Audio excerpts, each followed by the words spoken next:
social learning circles. The last one is data-driven decision making.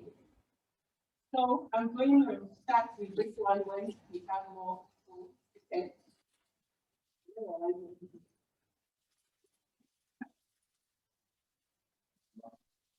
But in the meantime, let me ask, what is instructional design? They are all educators, right? I'm sure we know. And I'm just going to share ideas on how we can use this to achieve SDG4. Anyone want to share what they know that is instructional design? Online, you can share and drop it in the chat.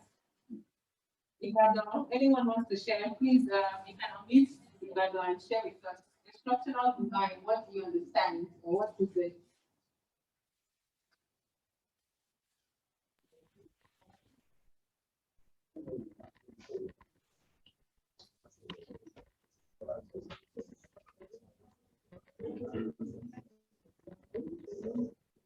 Someone speaking, you can't hear everyone.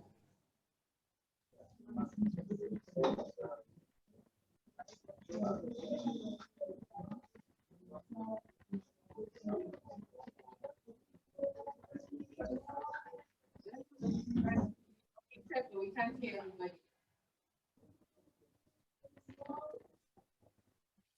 Can you hear me?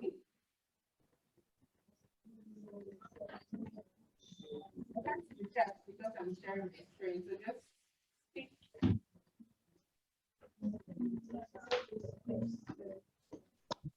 I said that what is instructional design?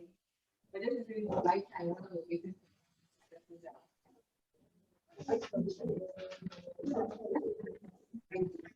design, anyone?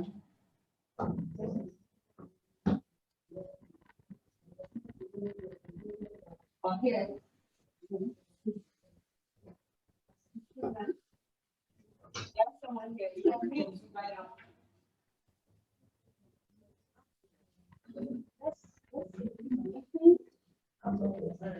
Yeah, but also give you the slide too. Okay. So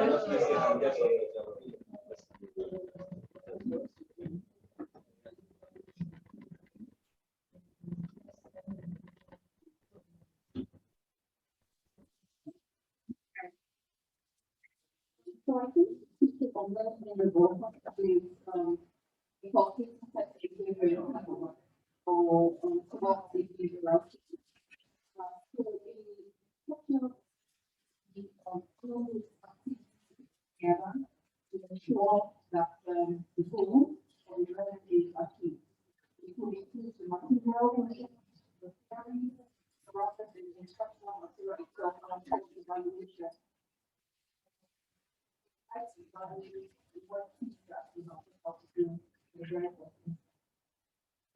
Thank you very much. So basically, as what implies is instructional design. The process of putting, so there's a goal we want to achieve, there's a goal of education, there's a goal of the lesson, whatever it is that you're doing. And it's actually the process of identifying what you want to teach or what you want to achieve, putting together the content, and also delivering it. But what is our end goal? What is the content that helps us achieve the end goal? And how do we use that content to achieve the end goal? So I believe that if you go back to the SDG targets that we're looking at,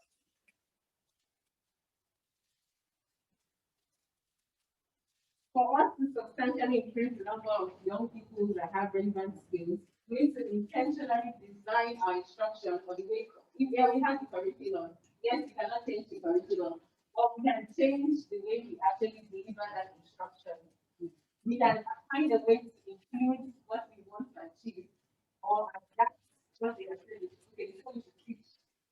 I'm going to teach again.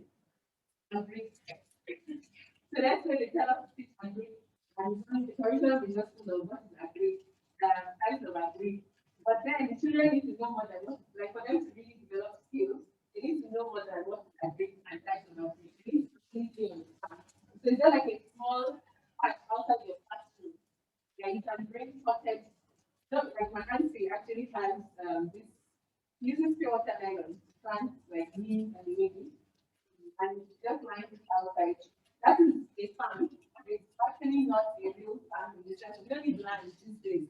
There are innovative ways, so we can tell our children not to, but there are innovative ways that you can design the instruction and the delivery of the instruction allows you to achieve what you want to do while doing what they want you to do. So like they're like, that's sometimes consistent like example. Now they see subsistence farming in action. Then they can go home and everyone has an obligation to take one waste item. So you take a waste thing or that you see, fill it with sand and the right mixture of manure. So you say there are different types of soil. Loamy soil, another soil. You teach the soil already, you see the curriculum. At the same time, I'm achieving my own purpose, which is ensuring that they are skilled. I think we have an opportunity for substance to actually start small and intentional. So that's one, sorry. So back to the instructional design principles. There are 6 things I believe, like the way we design our instruction or lessons or lesson plans or the unit plans and cost criteria, the way it should be set up. So we have the curriculum, but then just breakdown levels. The one thing is have clear learning goals and success criteria. What does success look like? Success does not look like 100%, 50%. What does it mean? Yes, let's get 90% on the test. But success for you, or for me in this case, is that all the students and the teacher, they can plan. They know what seasons have been. Actually, are able to adapt their seasons. For me, yes, you have the test. But I'm thinking about other forms of assessments that they can include in what they're doing. And I got here, there's a constraint I know here already before. Time. Don't have time. But I believe that in all those times is how we manage. And that's where when we get to education innovation, we talk about how people are using innovation to adapt for time, to make up for time. And thankfully, COVID has shown us that there are resources around us that we're not even using, that we can start using. So, we have a clear goal and success criteria. What does success look like in this context? So, maybe now we're talking about head of school and head of district. How do you define success? Yes, we don't just want our students, we want them to graduate, but now we want them to be able to live with relevant skills. How do we ensure that there's an enabling environment? We encourage, like she said, they don't have to speak government making, but she was not a tailor or fashion designer, but she learned. It's very good that we can create a community. We don't have funding, but there are private people that are willing to give these services if we partner with them. So think about the goals and the success criteria, then create compelling content and products. I don't know who mentioned yesterday, I think it was Martina, about how she always mentions on the training because that's the only way she has been taught. But then some people are kinetic kind of aesthetic learners, some people are visual learners. You need to think about how you bring compelling evidence to the past. Cater for everybody.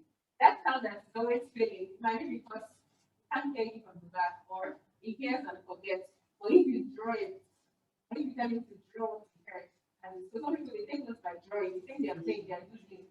But they're constantly. And you can tell them, okay, now rather than drawing something good, you want to think for what they're saying. Okay, you got their attention. They are forced to listen to you because I need to see that brain of yours, and it was aligned with my topic. Now I force you to listen, and I've actually focused on listening, you understand what I'm teaching you. So create compelling content and products. Then collaborative culture, like the traditional ministry was sharing. We need to decentralize the classroom. As an educator, our role is to facilitate. We're not the smartest people in the room, sorry to say, we are smart. But we're not the smartest person in the room anymore. The children probably know more than you already anyway. So it's better that we leverage them in the classroom than to punish them for trying to be smart, like trying to prove you wrong. No, they're not trying to prove you wrong, they're just children. But you can leverage them to even do different things, to teach one another, create a culture of working in groups, and let them lead. Collaboration is very important. Like an example, I don't know if I'll answer, it's not working. Of how, which links to the second question of students integrated collaborative also we empower our students. Let them take leadership. But I'm like, in this part today, this is what we are learning. But thankfully for me, I don't take conventional subjects. It's not like so I say we are learning about we do case studies. I'm like, we're learning about the person that started this business. I want you to be the one to teach it. And if I know they read the research, and then everybody comes out and presents as a before the founder, and then you have to talk about what they each did in their group. How did they empower them? Can they do that? So this I go back to my learning tools. Yes, I want about the person that went beyond my own lesson time because they can navigate the internet probably better than me. They can navigate resources better than me or whatever. So they don't start saying new things. Like, oh, I didn't know that. And trying being able to say I don't know is actually not a crime. Because we don't know nobody is you're not in the fact of reading. Being able to say I don't know is fine. So that the students also know that they cannot execute. Oh, this is so that don't all just put together. We're here to find out. We don't stop there so that they don't become lazy. We don't know today, we're going to find out. So empowering your students and then the focus on literacy. This one is for people that actually teach like generally speaking, but like getting them to even if it's English or literature or whatever, beyond passing text, getting people to think detail about what they're reading. Like when we engage with you and everything, I would say most people might not really want to tell them to read. And then that's not the mean this. Say, yes, you already did, you read one line and read again. But if you go back on literacy and tell them, show me an example in the text, like page, now you're paused because it's not reading that, so you know the person that is not reading. But in class, you don't need to shame them and say you not reading. Just say, okay, show us the page. So now the person has to carry it and find the page and really read it in your presence. Focusing on literacy is also important. And finally, feedback on learning is very key. Get feedback. Formative assessments are important in showing that students are actually learning. And for you, it's actually for you as much as for them. But if I give like a test, not necessarily everything doesn't even have to be a test.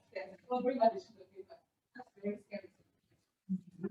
When you just go around and say,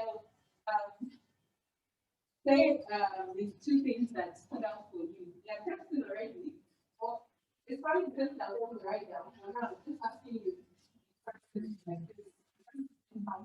What they're thinking, there's something they say like, so be comfortable with silence. Be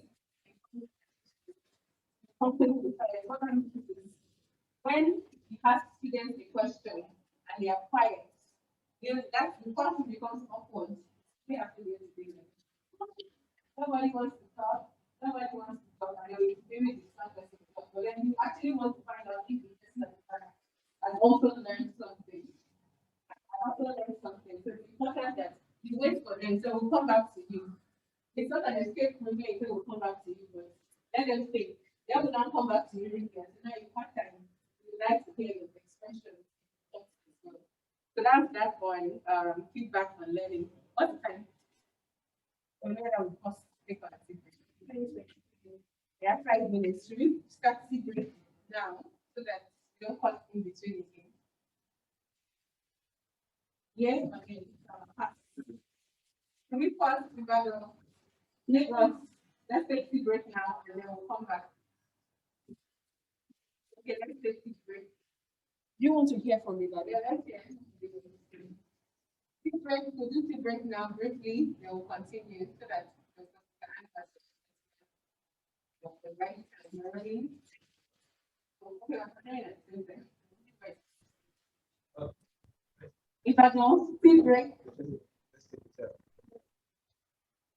Hello. Yeah, we are ready. So I guess we should make it the working tea break. Just get that tea break and come back inside.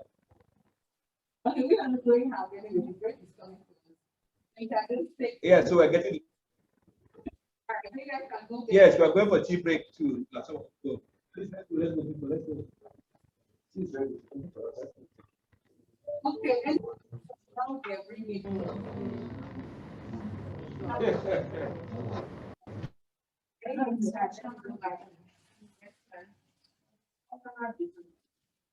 the people that really encourage to increase people.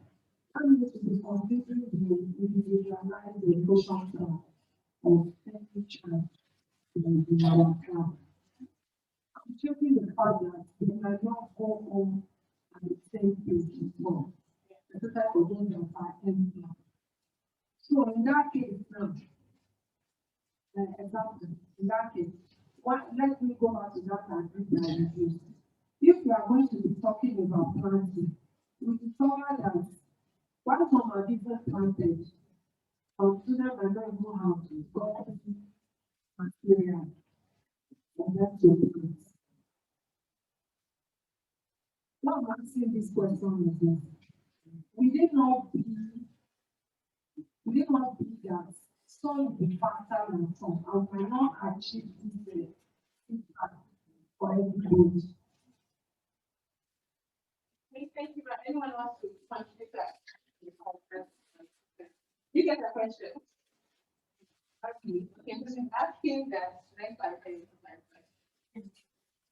I'm saying that for this instructional design principles, if in our class we have a child that have special needs, that means for that child alone, we'll have our IEP, individualized educational for that child. So that can be produced, for example, if we are to plant maybe onion, someone might have planted, that child might not have planted at the same place, on the same place with others. So when we are giving feedback on learning, that means we will not agree to not be as similar. They want to. Anyone?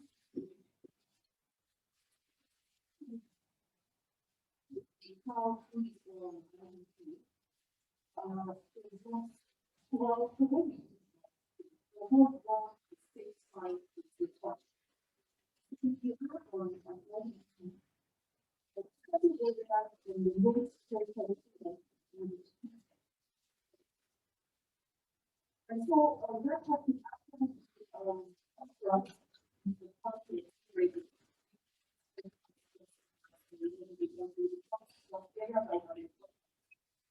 So if the teacher started in such a way that you need to learn something from the ministry,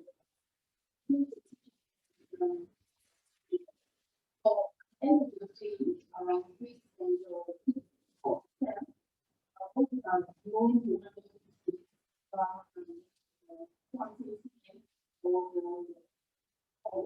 the time that started off. So in the child, I start so we have also have other kind of discipline that is perfect. So something in what is about special needs teacher rather than the main teacher who teaches the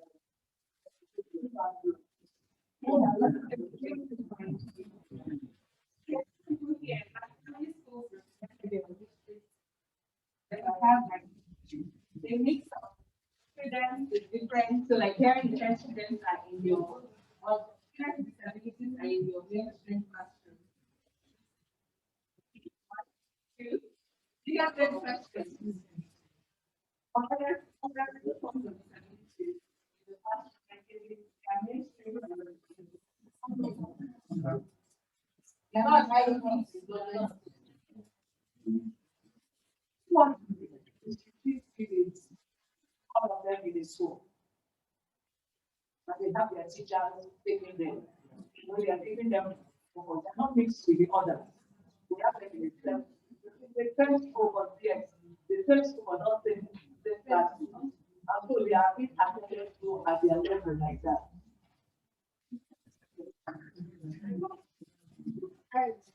You want the example you gave now for those that are pronounced. I think I teach in the class. If I'm putting the class to teach, everywhere I'm saying this, if I see any, I'll go to the school counselor and the officer that this child is came out. What do you do? You know that MI are not being considered. How we never say if you not find it, there is no teaching. If those that are sick, they are not really very nice, they are not really nice. So they adjust them. But because I know it and I do childcare, so on my own, I'm teaching them, teaching them things. I put them on the wall somewhere like that. It's not what I'm saying, but that's what I'm telling you because Okay. So, yeah, please let me put some time. I'm going to take this already.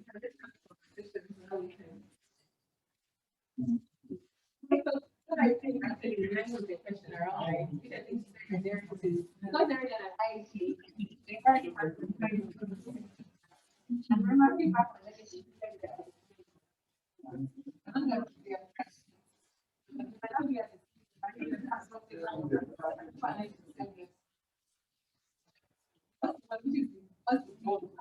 One is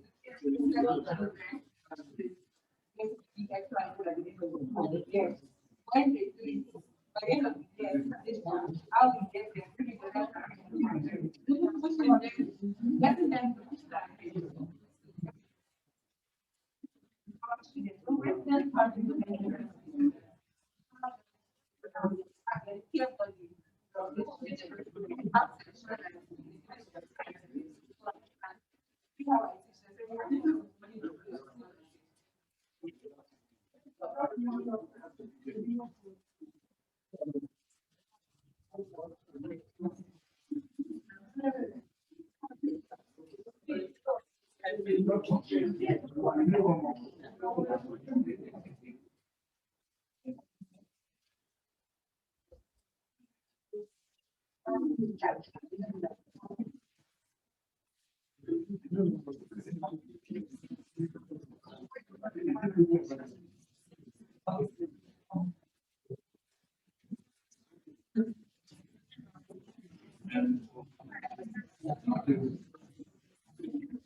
Okay, so we'll go on. What everybody has gotten, continue because of time. You can read as I'm sharing.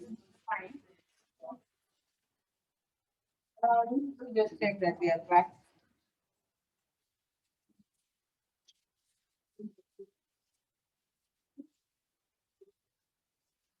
Online audience, we are still with you if you have not gone.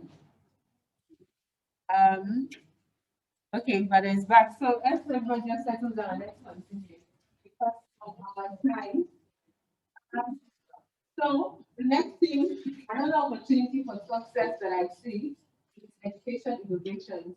Basically, let's see this quote by Jill Bedford, the director of Green Street, says to innovate in the education system, one must be thinking of innovation through collaboration and be prepared to listen because innovation takes time and you have to be willing to take the journey with the community you serve. When I'm thinking about this quote, it reminds me of you don't operate in isolation. Your school is not an isolated school. Your district actually exists in a community. And for so long in our community so far, it's very detaching. Like the two can be in a community and really businesses around are not engaging the school. The like they just like now schools on their own, community on their own. But when they struggle, the students of that school have come to cause struggle. But then they can also be the opposite that the communities can work with the children of that school to reduce the community what educators can do. So before I talk about that, I want to talk about one about we need to change the meaning of classroom. Education, you know, earlier on we were sharing, and I think it was Mr. Nicholas that said it about how like years use of what education is like. There's a difference between schooling and education, in my opinion. I think all of these research have shown us that there's a clear difference. Besides, oh, there's a focus on certificates. It shows that when we were just going to school, they don't actually get educated. Because if education should get us to be self-reliant, should get us to have character, to have values that everyone has a needed to, then it's either we're not just educated or we're just passing through and getting the certificates. But I think could change the meaning of the classroom, that education can take place anywhere beyond the four walls of the classroom. And get our students to start seeing that learning does not stop here. When you leave my class, like it continues on the streets, it continues in your house. Learning happens every day around us. But then we make it look like it only happens in a school. And so the need to change the meaning of classroom is very important. Get them to start encouraging that when they come back to the classroom, you're not making connections. What did you see on your way out as you were going up yesterday? What is something that's happening in Nigeria? And then we need to teaching you connected to what happens in the school. So they give me an assembly. During our assemblies, we can have a segment where students can share something that they learned. You're encouraging students, at the same time, you're forcing them to be conscious learners when they're outside. So one is conference style seminars. Small sessions like this. In my school, we have something that happens at the start of every term. We call it seminar reading. The way this text actually came from one of our seminars. That's like a list of 5 to 6 texts. And we sit in a conference style in different classrooms. People imagine students. They belong to a small group of people. And the teacher is like a child, a staff member. I don't have to be someone that teaches them. Also, I don't teach any of my family members, other family members. So they know that there's an adult that supports them. And in the seminar, we discuss the text. At that place, I'm no longer a teacher. I'm just the family member that is here to learn. I order with my students, they are not my students in this context. They are actually the people that was advisory family. And so we go through different texts, we debate it, we go back and forth. At the end of the day, we now summarize. So the person that is assigned facilitator, give students a teacher. They want to be like this. We have it for 3 days. We first that school, first the calendar, and just finish for 3 days. When we finish, people start having vows life moments. So it's very important that we encourage things like that. Community-based meetings. This one is where the community comes to place. One of the things programs to do at Center for Greatness is the feature mentor. I think it was the 6 that we went to in 2019. That we were to like, yeah, thank you for your audience. And went to like 10 schools in the 6.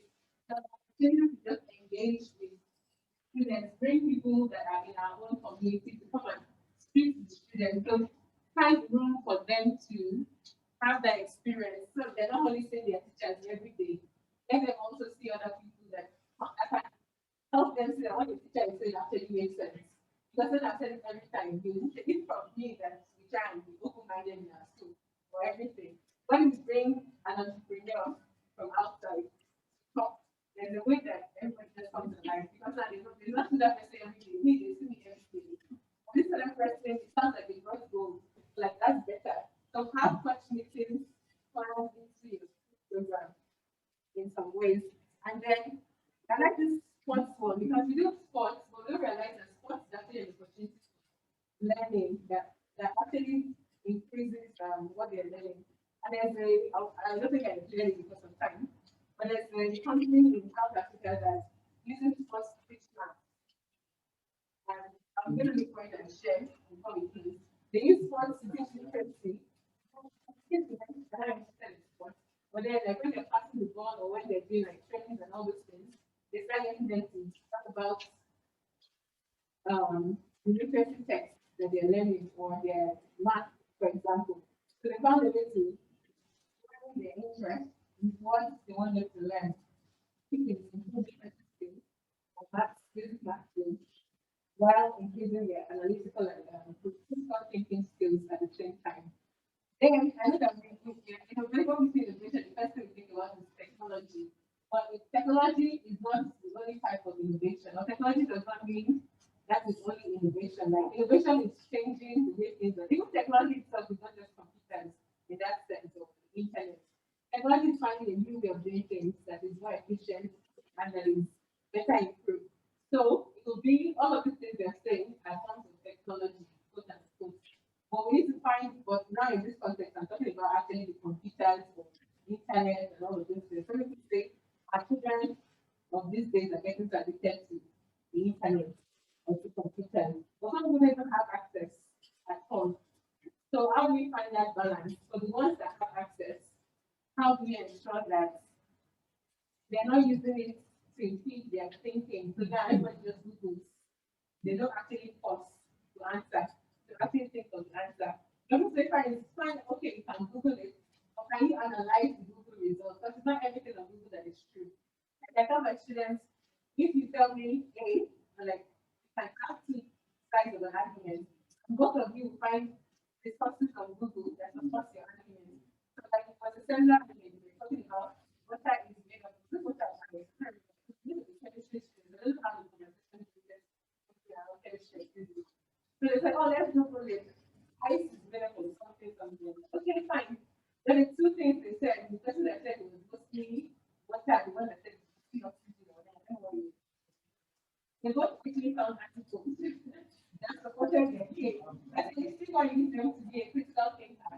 Now, because you found an article, that's the headline, and said, yes, it is true. And no, you need to read it and analyze it, and then let's compare the arguments that we've done before. How are you sure that this thing you're even finding is true? So even if you're using technology, technology is just to aid, to help us get somewhere. And we want to be able to think.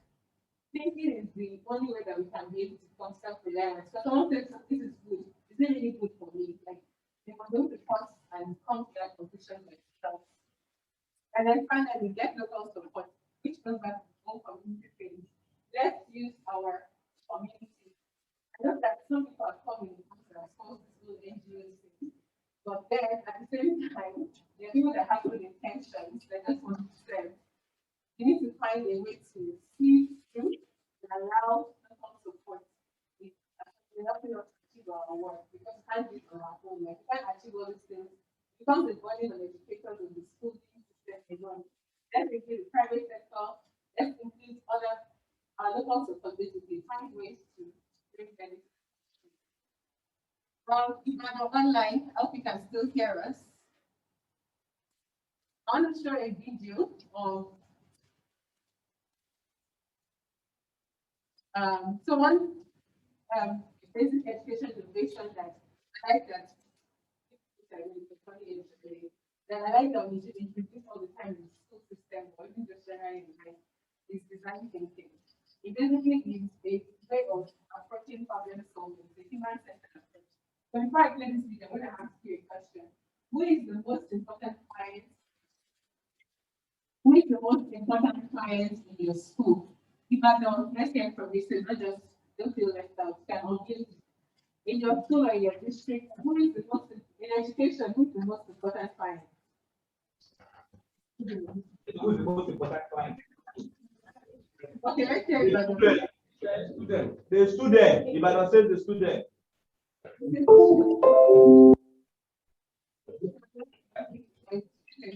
Now, how much of the student input do we actually bring into the curriculum, the planning, the delivery, and all those things? These are the most important parts. Food for thought. Let's watch this video. Yeah, Ibadan has answered already now. You said the student.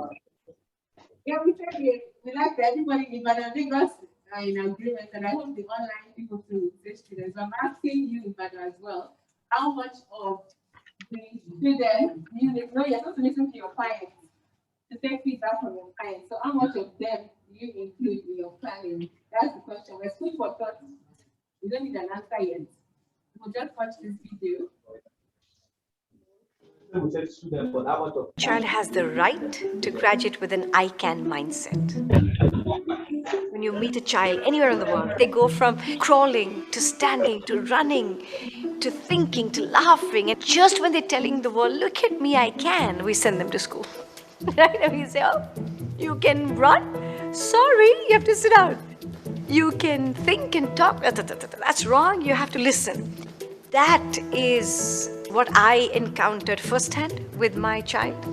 So I took him out of school. I said, I can do a better job.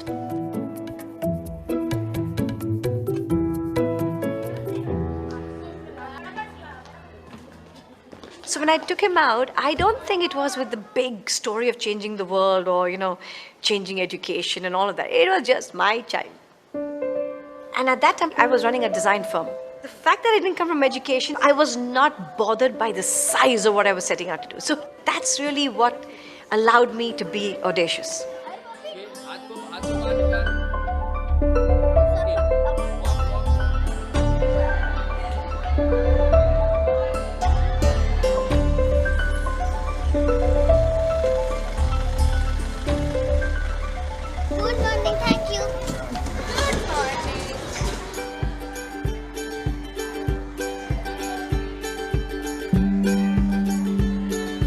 as a designer, I was very inspired by design thinking.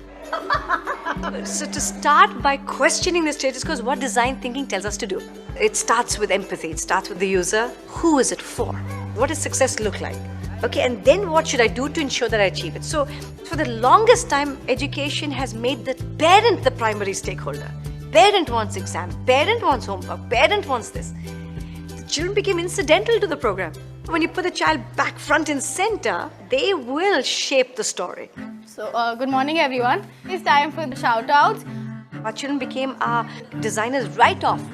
They designed the uniform, they became clients for the architect. It was a genuine collaboration. It was just that belief that it's your space.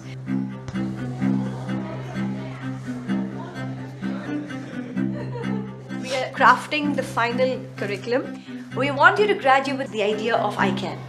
We know that we are responsible for our own learning, so that's why we are much more proactive. Today we offer a curriculum that is built on design thinking framework. If you look at every design process, they will have ideate, explore, define, prototype, product. But we simplified it. We call it FIDS, Feel, Imagine, Do, Share. Okay, Alaya is going to make the uniform which can be used both the sides. Both the sides. To understand what they might be going through, what can we do?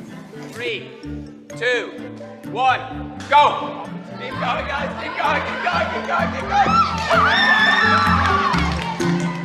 going! So for 15 years, if we use the same design thinking framework, they graduate with an I can mindset. This belief that I can do it.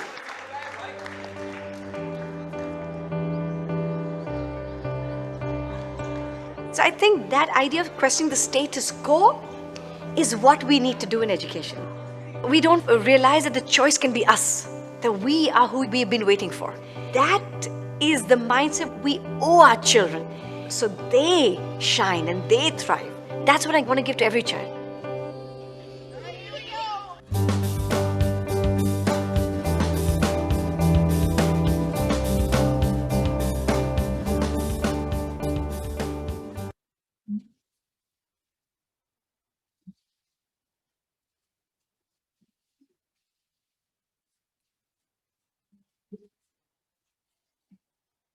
Okay.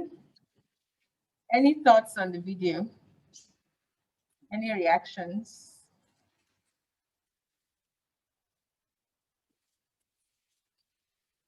Any reactions? One? Fine.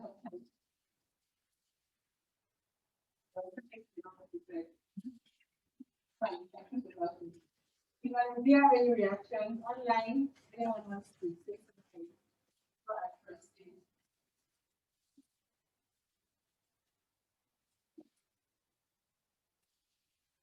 Okay, if there is nothing, it's fine. If I want to say something, I'll move on. Well, like I said earlier, that our students are the center. As much as some of these things are like, oh, private schools are the only ones that can do it, or limited, I think there's one or two ways we can empower our students and innovate and bring them into the classroom as well. So the next opportunity for success in achieving our tech targets I want to share is teachers learning circles. Hold on, please.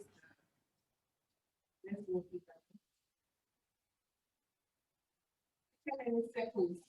So, how many of us have a program in our school where teachers first collaborate or share with one another in our district? Anyone? One, two, three. Okay. That does it work once again. If I know anyone, so I'm not looking at the screen. Anybody there has like opportunities in your schools where you share with the teachers share with one another regularly? You can just raise your hand if you can hear me. Anybody? You're writing. All right. You're asking. Hello, Ifano, can you hear me? Oh, okay. By show of hands, anybody as any school that you work in or institution where you have like a community of support for your teachers where they share regularly?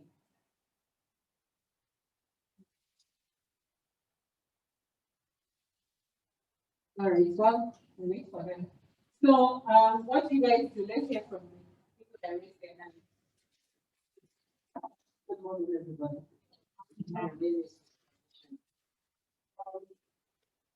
in my school, we actually organize for those speaking English, for those speaking math. Generally, most of the key subjects we tend to go from one school to another. So, for instance, I go from school A, go to school B. So the student tends to listen when they see new faces at need to pay more attention. So a third way to collaborate with the teacher as well as giving impactful support to students. Thank you for sharing. That's a good practice. Thank you, ma'am. Ivana, did you have anyone that would like to share what you do with your teachers briefly? Do you have opportunities where teachers collaborate? That was the question. No? Can you hear us? That's your reaction. Okay, we proceed because of time. So for teacher learning circles,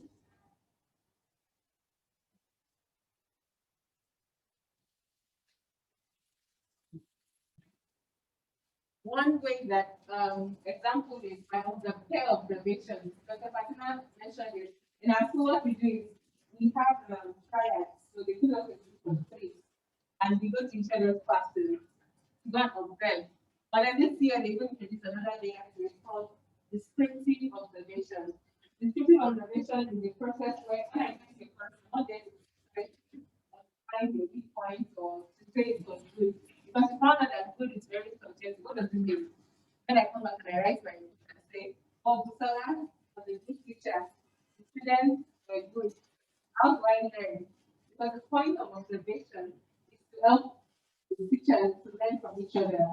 So what we then started doing was descriptive observation.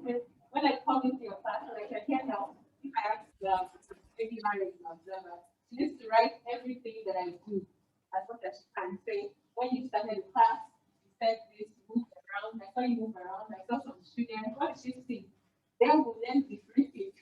And then maybe you find to tell me, oh, she write down, say, you say, of the Lord, for example, or when you're studying, I noticed that students just become distracted. And I'm like, oh, I didn't know that. So it's like somebody that helps me see my blind point. So when we have a integration conversation, they present it, then I got myself when I was saying opportunities for me to improve. And then they're like, oh, I think we can also do this. So they're not coming to condemn my past, but they're coming to help me see what I don't see because I'm still ingrained in the teaching process in that moment. So somebody else that has my back and say, these are the things you do, then I'm like, oh, I didn't know I did this. Oh, I didn't know I do this, so that's good. I need to do more of it. That observation that you can introduce into the school. And we have like 3 every term. So once a month, somebody that is not your team will come into your classroom to observe you. Second one is coaching. This one is especially for like when we say they're not qualified teachers, how do we achieve it? Those are of us that already experienced. Like, can you leave your administrative offices once in a while and just have a program, a framework where you can coach and share your wealth of experience with these up and coming new teachers? Yes, they don't have the experience. Yes, maybe the kind of PGD experience you got. Like when you're thorough, you know what they're getting now. So they might have the certificate, but they're not as granular, as detailed as well. But you can coach them through it as well. That's an opportunity that schools can put in place. Then technical sessions is what we do as well. Well, this is actually from the industry. When I used to work in professional services, we do this every Friday. We have 1 hour blocks in the morning, first thing in the morning, and we also do a circle.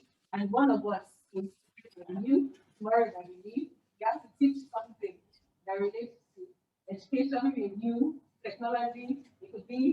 new style of application, but you must come up with something new. Come and teach the rest of us that we want to apply. That could be something that you can introduce as well.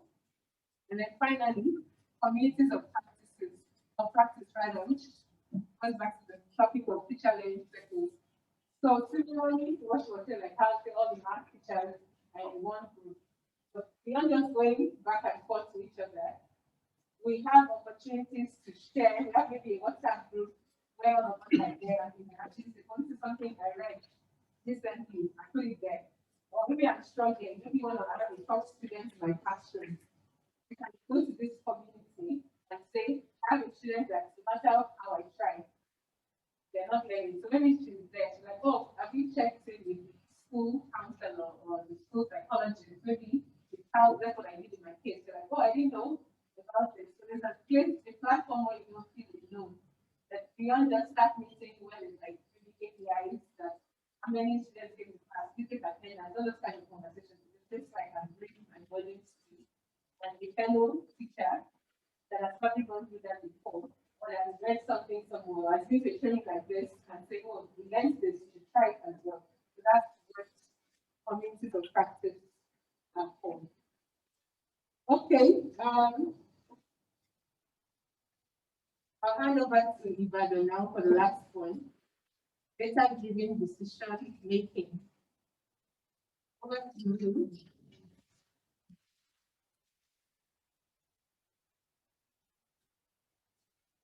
Did I even hear? Hello? Ibadan. This is the best.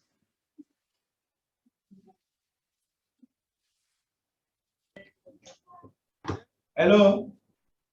It's your turn. Hope you heard the things we shared earlier. Are there any questions before we hand over to Ibadan on the teacher learning? We're doing some tutorial here to catch up. We are fine. So, but we're not going to take the data-driven, yeah? So. Hold on. Should I remove the screen? Should we spotlight you so they can see you? I don't know if they can hear my voice, so you can show them the screen if they want to see. But what about? Okay, they want to see me. Yeah. Okay, let me come to where they can see me. Yeah. So, like, now, so the point, the fourth point, we're talking about data-driven decision making, and so it's critical that sometimes all of what Busola has said, it's not possible if you don't have the right data. If you don't make decisions with the right data. So with this code is going to be our entry point into that. If teachers can teach better, learners can do what? Learn better. And so it's important that you make your decision based on data. And people are beginning to change, moving from just performance. Performance-driven solutions doesn't work. So sometimes the schools put on their samples, all of our children pass WAEC. But there's something hidden in it. You might have all the 9 A's in WAEC or 10, 7, but did they really learn? What are those that drop from the crack? Maybe out of a graduating class of 36, only 6 finished, or even have good grades. And we use that as a marketing tool to bring more people. So we're saying that it's important that you make your decision based on data. But again, remember that for me, I usually caution at this point that I like data a lot, but honestly, that we also put the human factor in it because sometimes people depend too much on data and mix it. And that's where the 3 other points that we have spoken about is critical, about education innovation. What are some of the instructional you have also feedback loop from students. So data-driven decision making is what the teaching management style that incorporate both the teacher and the student learning together. And this you are tracking performance each time in class. Every teacher has a contributors to gather this data. You are tracking the performance of the student not until the final day. In schools now, you wait till the judgment day is coming. That's the way that our public education is designed. That everybody's waiting for judgment day. So judgment day is that nobody have cared if I have learned all through the term. On judgment day, I sit. I have 30. They say, "Oh, Lodo, you have failed," but nobody tracked what was going on with me. Everybody was just waiting for performance day for judgment day to come. But we're saying that from your instructional materials to how you innovate, to what you do, to how the students are learning, you need to start gathering data. You make decisions on that. So there are key 5 points that is very relevant. 5 elements of a data-driven educator. So for data-driven educators, need to put these 5 key elements into place. And so with this 5 key element, you have effective data-driven education. And so what's that? You need to have a good baseline data.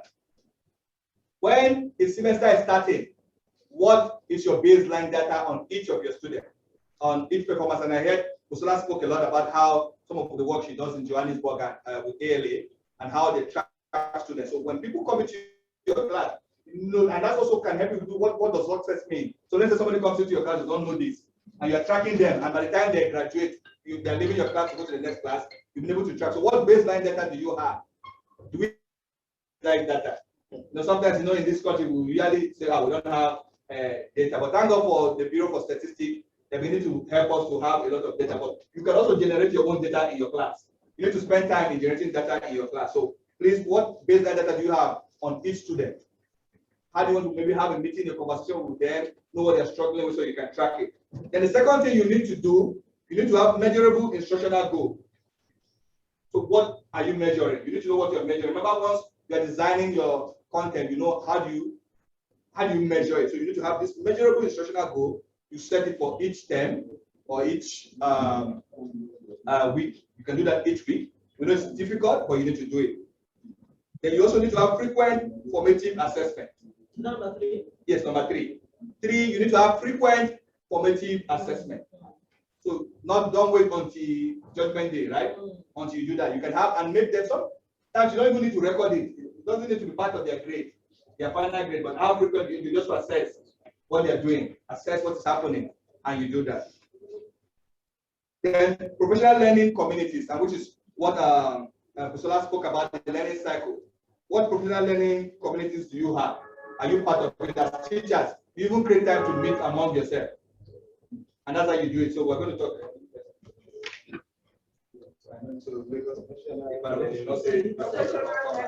Professional learning communities. That's the point 4. And for 5, you need to have what is called focused instructional intervention. And so I think we're going to share a resource for you, instructional intervention. So one of the interventions should focus instructional interventions. And I think you can have a lot of input on this from Microsoft. You know, if I want to spend a lot of time, it's going to take a time. So we're going to send you a link after this today's conversation. So I want you to go through that link. It's going to really give you insight into conversation around at this point 5. And so in talking about this 5 element, it's very, very key and important for you to interact with. This 5 element will help you to enhance interaction between student learning and your teaching practice. It's very, very important that you have that. It helps to infuse a lot of that interaction that we have between student and their teacher. And I think what is also important that you need to also understand how you use data. You know, it's one thing to gather data, it's one thing to be able to apply it. And sometimes it means investing in maybe simple data analysis too. And you have a lot of free courses out there on the internet in Microsoft. I'm not even know that Microsoft has a package that is free for every school. Yeah, so please make use of those opportunities, use them. And also use appropriate technology. We'll start talking about that. Don't just say, oh, they have introduced a new technology. So everybody jump on it. Technology is good, but sometimes it can have its own downside. And you see a lot of schools say, oh, we have now gone online, we are doing this, we are doing that as a marketing tool. Just beyond marketing tool, how do you help students to understand how to use it? And it's also important that you start introducing students to technology. I'm surprised that, even at the university level, a lot of people cannot send emails. Yes, I'm serious. In Nigeria here, because we don't have, even in Nigeria, schools do not have official emails. So you see a lot of students graduate from Nigeria, they apply for scholarship. If you use your Gmail or your Yahoo Mail, you don't get support. Even a professor wants to write a reference for students, they're using Gmail. And the school, they don't take it. But Microsoft has a package that is free, that every student can have what? Free email. Even Google also has a package. Google has a package that is for everybody that they can use at that point. So it's important that we make use of this technology. Start teaching them how to send emails. Start teaching them on how to use some of so sometimes the student can help you. And some of them have tools, some of them have learned, they're advanced. They can help you even to use Microsoft Excel to prepare data. So please, not just gather data, but how do you interpret it? What do we mean is that if you gather data about the performance of a student, maybe it's dropping, maybe between because of emotional reaction or things that happen at home, you gather it, but what do you do next?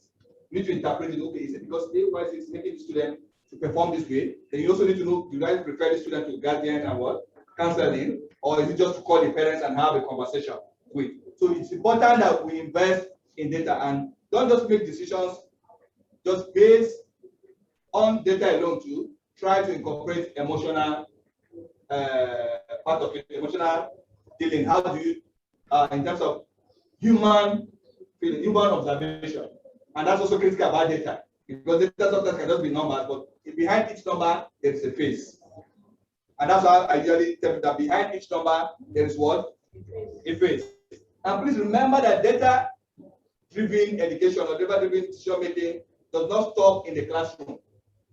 So schools, you start using them to improve effort, and for you to use to drive decision about your curriculum, your staffing, you might say, okay, maybe we need more staff and extra staff.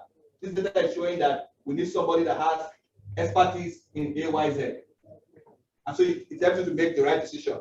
Or even in terms of grading. You know, in some countries, they have different grades. Those people are taking the same exams, they still don't grade them at the same way.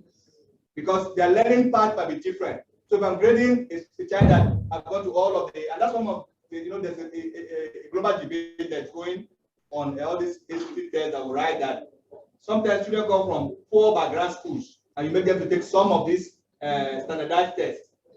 That is not helping them. And so there's a lot of research, even kicking against standardized tests. And maybe in the near future, they will look for a different way to get people. So some schools have different way they consider children from maybe a different less background. And so you try to grade them differently.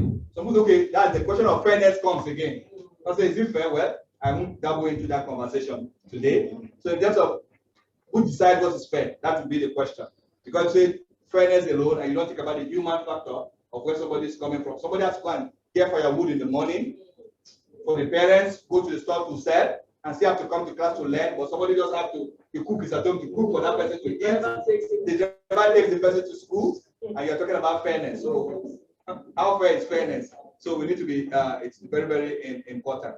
So schools are using it to do other, this point. So schools are using it to establish focused staff development program. So with your data, you can know that, okay, during this holiday, I will send ABC teacher to go and learn more, to take this particular optional course.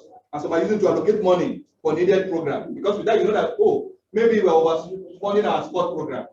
We can reduce the money in sport program and take it to a different program. And you also know the right staff to assign for what you want to do. So, but you need to continue to know, to strive for improvement, and that's what data does. And so what I would recommend that each of us do as for teachers is for us, I'm going to send a link out to all of you that go through that link, it will help you. It gives you the essential competence for a data-driven teacher. So for you as a teacher, what are some of the competencies you need to have for you to be a data-driven teacher? So I think I'm going to stop at that. But what we're saying in essence is that you need to go beyond performance-driven evaluation or decision-making to using data. What is happening in your class every day to do that? And that's why this code says, if teachers can teach better, learners can what? Learn better. And that's why we need to help teachers to do better by giving them those tools to observe their class and using those other 3 points that Priscilla talked about in terms of instructional material, educational innovation, teacher learning cycle. It is very, very critical to have teacher learning cycle. So Lagos, over to you.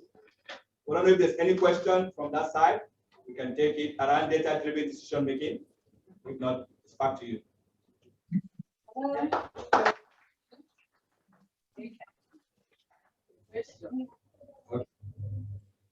Lagos first. Lagos first.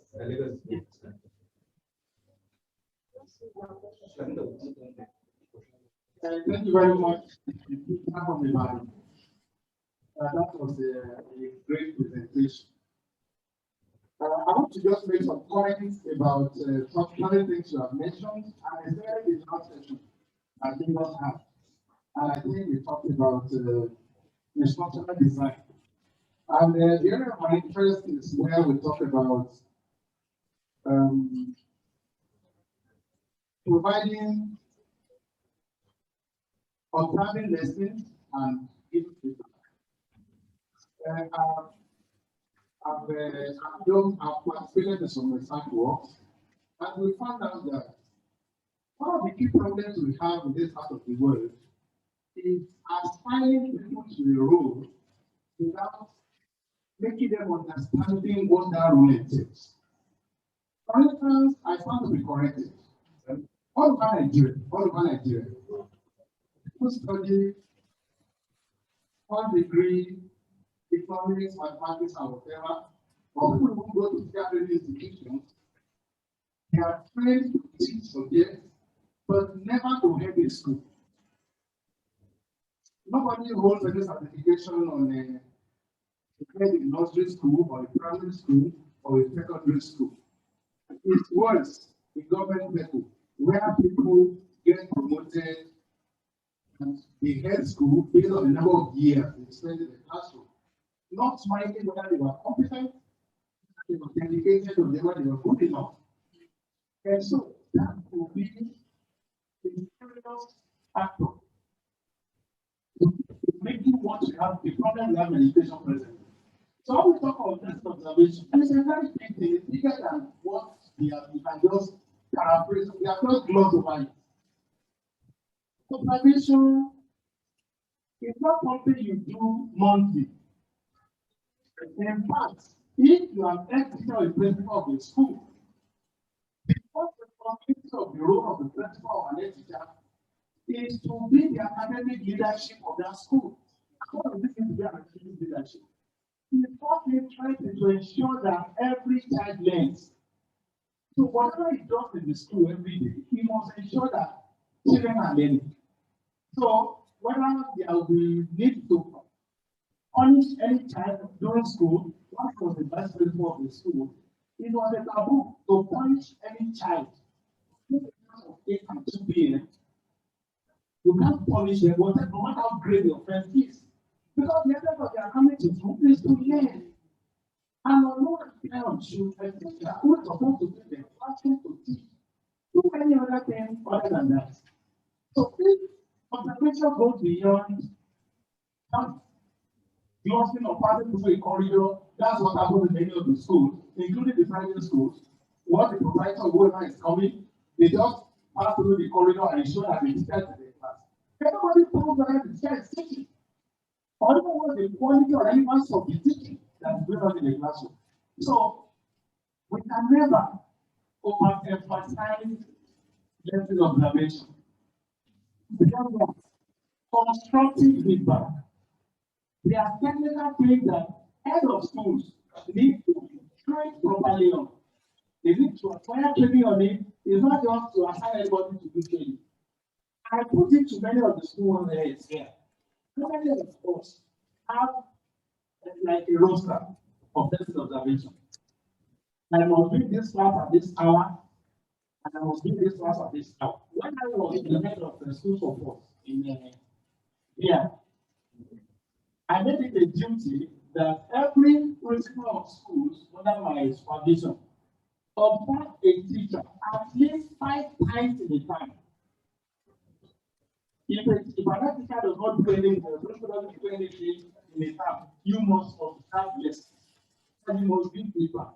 So it is the accumulation of the feedback. And translate to what we call PDA, professional development meetings. There are some problems you have seen that is general, that is common in your school, or you have seen it there. Oh, and you want that skill to be transferred to others. So you bring such a teacher to participate in the technical session. Like what our teacher the last session. So I begin to see this as a very critical thing and fit to work at all heads of schools. I want to advise that let us check the gap of the head of the school and whatever. We need to learn the integrity of getting a school. This is where you should do your coordination. You should be on your toes at all times. I have seen a head of school, and there is something we call a teacher shadowing. If you really want to know how somebody heads a school, resume with them in the morning and observe everything they do, take notes, analyze it. The fact can show that less than 50% of what many of schools, even in Nigeria, have relevance to human learning. And that's the essence of our leadership. If we cannot promote academic leadership, we have no business being there. I'm just thinking about it. Thank you. Thank you so much. Thank you for that wonderful contribution. And so I think, I'm going to summarize what you said. So he was just talking about, for the sake of but people did not hear half of what you said, but I'm going to try to summarize for them here. So he was talking about this important, re-emphasizing the essence of observation and monitoring. And it's important that the person that is with students in the morning, try to check them in the evening. So just the main emphasis of it's a lot of commitment on the part of the teacher and even on the school leadership. But I think what I also want to say is that I know that we are also saying teacher, there's a lot of demand from teachers, but again, I want to acknowledge that it's not easy, even in terms of the remuneration that teachers get. And I think that's an emphasis that we need to make education profession more lucrative. They're not asking for all of the work, but again, it's important, like Dr. Fatima said yesterday, that we need to start funding our public schools, because in order to climb, public school teachers get more paid than private. So here, private get more pay. Even the private pay. Now, I'm talking depend on the private. Depend. Private has grade. You know, some schools become private. We follow the criteria. They're not supposed to be private.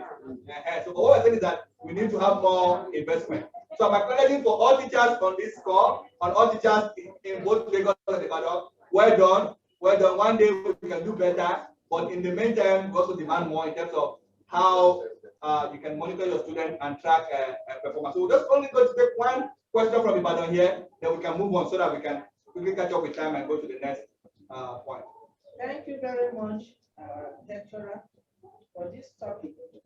My question is that most staff of Ministry of Education are not ICT compliant. So we need this lecture we are taking is high level. It is okay, and I just want us to be very, very practical.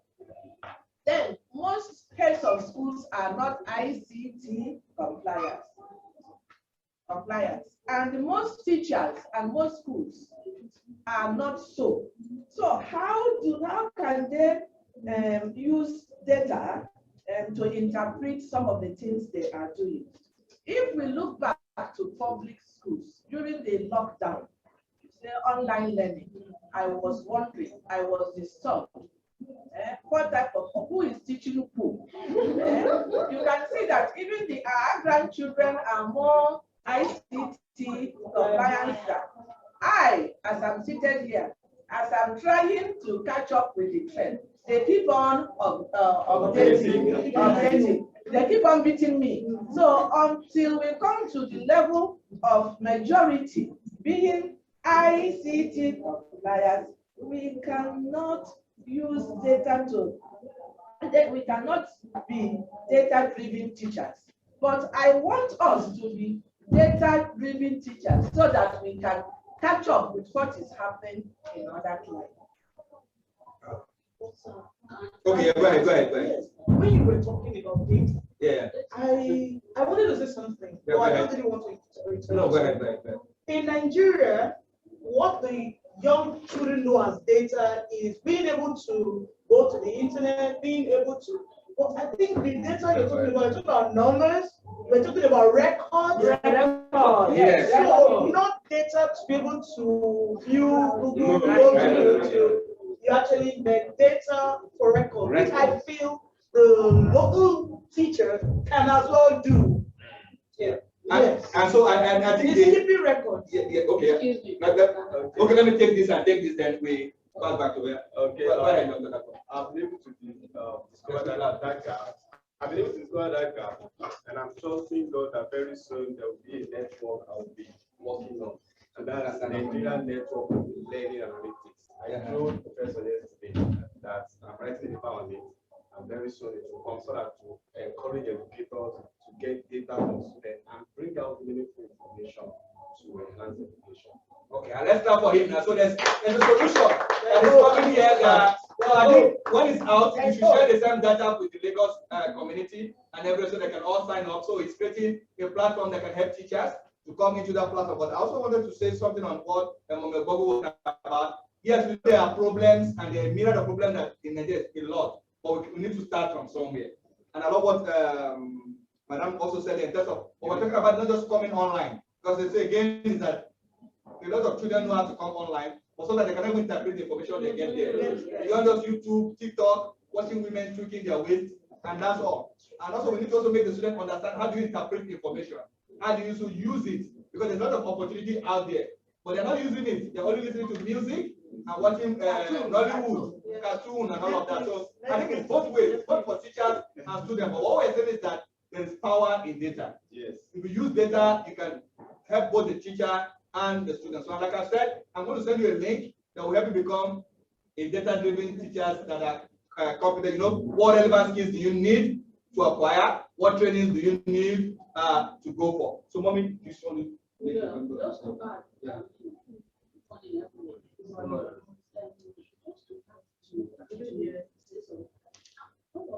Some of them, most of them are not, they are not absent in the teacher training, teacher preparation curriculum. They are not. But what is not there is the will to go and do, especially with the public staff, because these facilities are not available to them. So it's in a centralized location. So they are in specialized places. Then mommy was talking about her grandchildren always, you know. I think what we those of us in that category, I think we are in that those of us that are holding quotes now. I think we should go at our level. We don't have to make a competition with them. We did not start the way they did, and we even empowered them. We empowered them. We brought them up like that. But what is important is that we should also start and go at our own pace. We don't have to, you know, go to their own level. Then, just as you said, data is information, is source of information. And that in teaching in class, that's what we call entry point of the student, entry point of the child. All of this data that you are mentioning, a teacher is supposed to know the entry. It's the baseline that we're talking about. Baseline of the like you have rightly put it. When somebody has to learn an English language, and usually when you are talking of English language teachers in Nigeria, you can have classes A, B, 2, almost the whole school. Yeah. And each class is not less than 40. So how does he or she begin to say, where do you come from? How, what is your situation? So that one is there. It's not that many of the teachers do not know many of these things, but the actual practice, stretch, the capacity. And so but if a workshop, I mean workshops like this, just as you said, yes, I wish we could go around, you know, in this public setting. Yes. The ministry, starting from the federal, will embrace and will always give room for teacher training and retraining and workshops like this. Yes, and that will demand of them to little or no politics in the decision. Yes.